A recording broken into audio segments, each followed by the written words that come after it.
Masters Shanghai marks the 11th international event in Valorant history, and to celebrate, I'll be ranking every single team that has won an international event from the best of the best in their heyday to those who are currently dominating today. However, before all of that, here is a reminder that this tier list is my opinion, where I place certain teams where you might not like. Now, these teams will be ranked on how they won back then and how will they match up against fellow international winners. Also, please remember, if you enjoyed this video, please consider subscribing. It's free, helps the channel a ton, and you can always unsubscribe.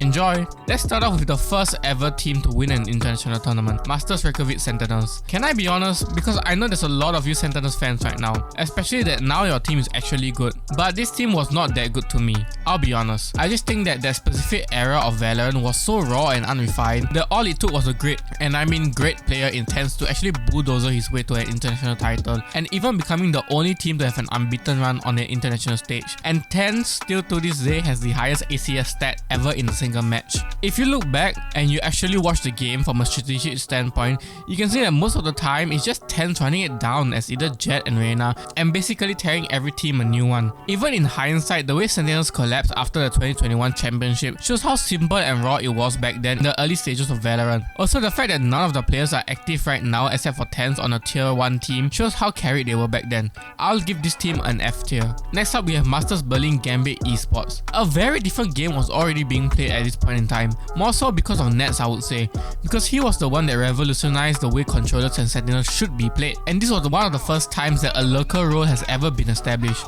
If you remember it seemed like every other round, Caster would be yelling how far and deep Nets would be pushed up into the opponent's side of the map. This was back then when Sentinels didn't have range restrictions, so you would casually see Cypher, Killjoy, or even Chamber in the future pushed up so far up into either the other side of the map or till they managed to catch an opponent off guard. I say that Nets revolutionized these roles because it kind of turns Sentinels into a must-pick agent, as if you do not have any flank protection, you will basically get pushed from everywhere around the map in the most suffocating way. B tier out of respect for Nets. Following that up, we have Acend, the first ever Valorant Champions winner, preventing Gambit from being the first team to win it back-to-back. I'm not gonna lie, I don't even know how this team beat Gambit because I honestly have no clue. And it's mostly due to me being a casual back then, and this game wasn't really on the radar for me. But I did look back at the games and they basically added Gambit's element of implementing a lurk player in every other round, and given the fact that Acend and Gambit had been the top 2 teams coming out of EMEA for the previous Masters and have had a lot of close battles even back then, show that both teams were gonna gun for gold at Champions. I do have to penalize this championship a bit due to the fact that this is a single elimination bracket, so teams weren't able to anti-strat nor recompete even if they have an off day, so it does take away the bit of a merit from the ways games were played, as well since the format is a win or go home.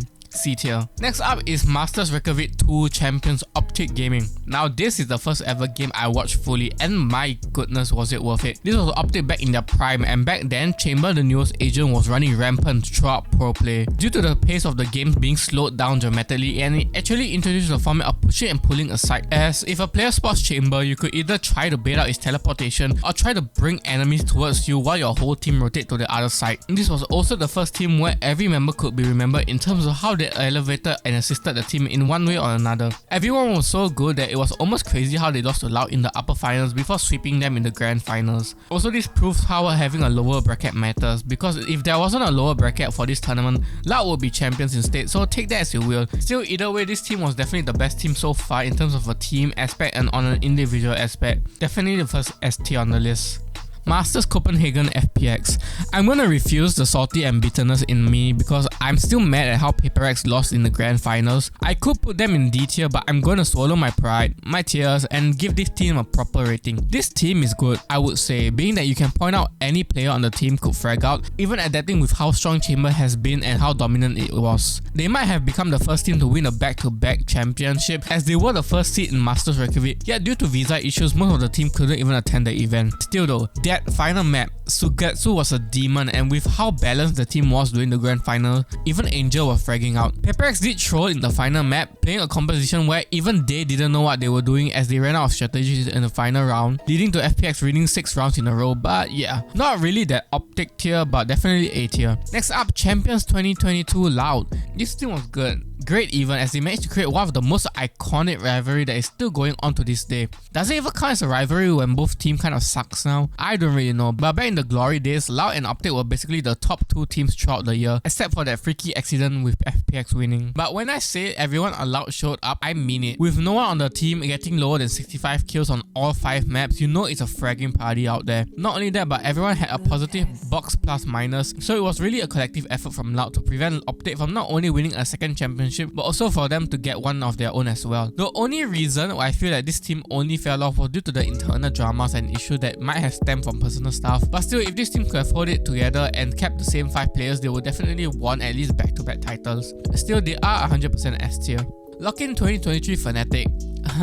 This team is interesting to say the least, given that the team was made to specifically win multiple championships. However, I know that I'm gonna get some hate for this, and a lot of you might dislike the video, but hear me out. This version of Fnatic, the Lock In version of Fnatic, is not that good. While yes, the tournament's grand final gave us arguably the greatest matchup in Valorant history, in which made us and the participants on stage feel the heights that have never been felt before, this tournament's participants were arguably the weakest compared to previous tournaments. With all 32 teams having completely new rosters, it was pretty obvious that the top 2 teams would be those who kept their roster or slightly tinkered with it, instead of a complete overhaul that most of the teams did. Overall, I felt like this was a weaker Fnatic as well compared to the other tournament where they won, but in the end, this is still an international title, and the final match was at least a showcase of what the highest level of Valorant could be. However, C tier. Speaking of the next tournament, Masters Tokyo Fnatic, this is peak Fnatic, being that they had an almost unbeaten run leading up to the grand finals, in which they lost only 1 map. And that was against Even Geniuses in the upper bracket finals. Not only that, they cleanly swept them in the grand finals rematch. Also, it was nice to see how Fnatic managed to close out so many rounds and stop Even Geniuses from making individual plays that have been one of the main reasons why they were in the finals in the first place. S tier. Next up, Even Geniuses, F tier. I'm still bitter, so bear with me. I stayed up till 7 AM just to see my team lose in 4, so of course I'm gonna bash everyone.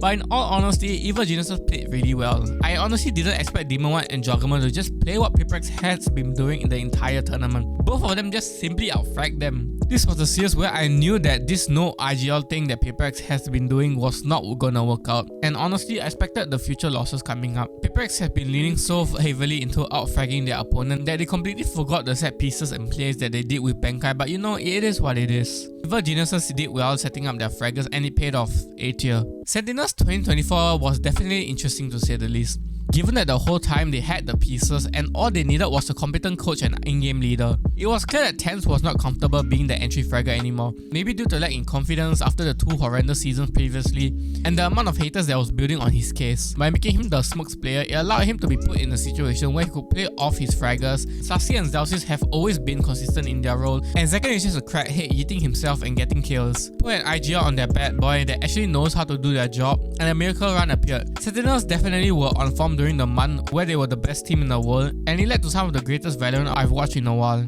B tier. Masters Shanghai Gen.G. A definitely good team given that Gen.G completely revamped their roster just 3 months ago, but I agree that the games Gen.G were playing are definitely solid. They weren't really dominant to say the least, at least compared to the other teams though. One thing that could be attributed to that is the skill gap between the games back in 2021 and 2022 is arguably wider compared to currently, so it's hard to look undefeatable in the end. Texture showed flashes of 2021 Tens in a lot of areas, and Caron is that clutch multi-frag smoke player and that every team needs in their setup. They play in that hyper-aggressive playstyle that Apex and FPX for example are known, but they do have the discipline to actually fall back instead of what FPX does and re-swing things. A solid A tier. So these are my rankings, hope you guys enjoy them. Please let me know whether you think some teams deserve to be above the others, but other than that, I'll catch you in the next video.